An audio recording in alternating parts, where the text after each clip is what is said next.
প্রিয় দর্শক, চলে আসছি দুপখোলা নদীর মাছের বাজারে, পাশেই সবজির বাজার।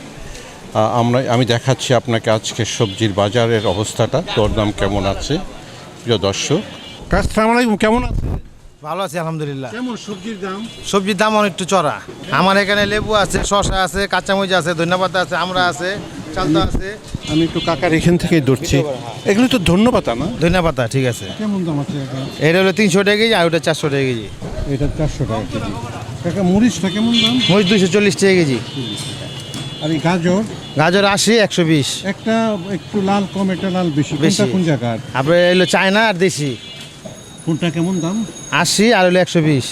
এটা তো পেপসিকাম। ক্যাপসিকাম এটা কেমন দাম কাকা? এটা 300 টাকা কেজি, 300। ঠিক আছে।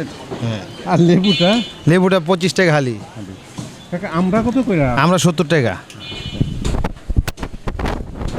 এটা কাকা চালটা না? চালতে চালতে টকে খুব ব্যবহার হয়। টকে ব্যবহার হয় ডালে। দাম আছে। এটা হলো 15 টাকা পিস। তাহলে বড় লেবু কত করে? বড়টা 30 টাকা খালি। কাকা, শসাটা কত দাম? শসা 80 টাকা। দর্শক, এখানে টমেটো দেখছি, তার সাথে আছে উস্তে এবং এখানে আছে পটল। কাকা, পটলটা দাম? পটল হয়েছে 80 টাকা কেজি। 80 টাকা কেজি। এখানে টমেটোর দাম কেমন?